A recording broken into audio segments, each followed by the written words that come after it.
Rule number 9, measure the chain. What do I mean by that? Well, there's a famous quote, which is, a chain is only as strong as its weakest link. That's right. There are about 7 steps that can impact the overall value of a sale to your business. First is lead flow.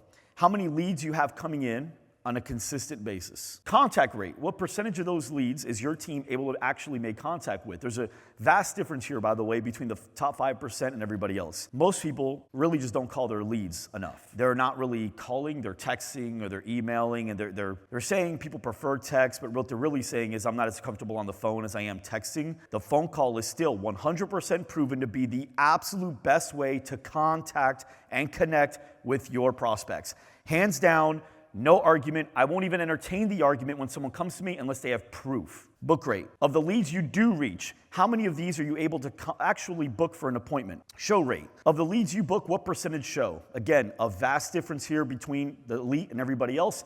The top 5% get about 85% or better. Some I've seen as high as 95% of their book leads actually showing up. Booking with a credit card confirmation to reserve their spot is a strategy we teach, and you'll learn more about that as we go today. Close rate. Of the leads that show up, what percentage bought from you? Dollar per sale.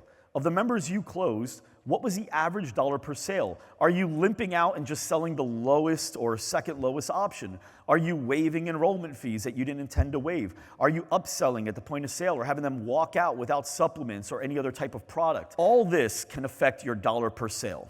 And if you're a salesperson for the company, your value to the company. Point of sale referrals. How many referrals are you getting at the point of sale? Using the infinite return play, how many referrals should you be asking for at the point of sale?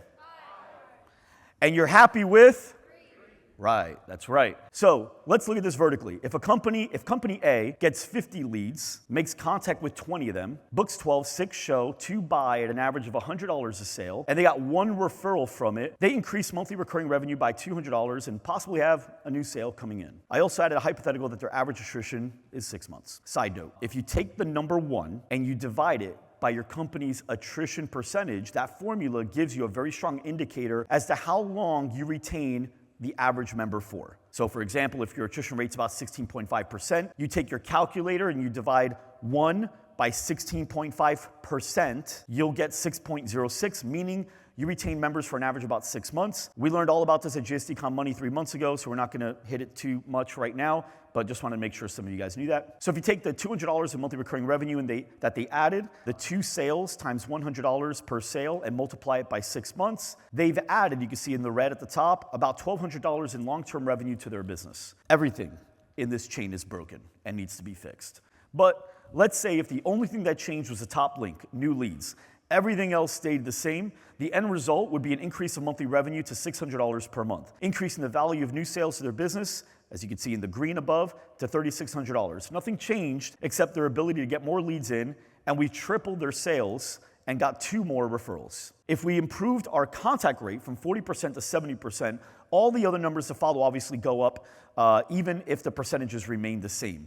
We've now closed 11 new members, increasing sales value to $6,600, and added 6 new referrals. Improving the book rate to 85% gets us 15 new members at $9,000 value, even if all else still stays the same. Improving the close rate to 60% gets us to 46 new members with a sales value of $27,600 and 23 referrals, 46 new members. Improving the dollar per sale to $179, that could be by raising pricing, selling your biggest packages, and or ancillary sales, right?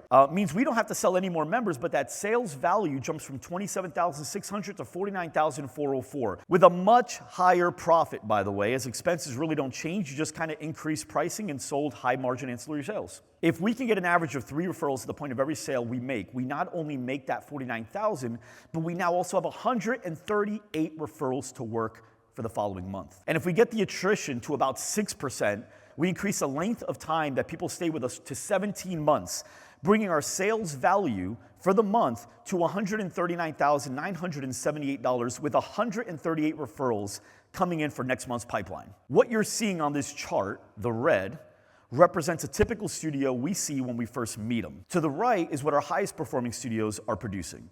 The same model, just a different focus on the links in the sales chain and hitting each one at the highest level. The difference, if you see that math, is 100x. But here's the best part. Once you get really dialed in and you occasionally have that tough sales month that everyone's going to inevitably have, I don't care, no one's immune to it. Everyone's going to have a bad month every once in a while. It's really easy to dial in why. Our closing percentage was still 60%, but with only 20 people in, that's only 17 sales. Our dollar per sale was great, but because we only got 17 new sales, even the same 3 referrals per sale average, that means we only got 51 referrals. I can now say, guys, this is our weak link.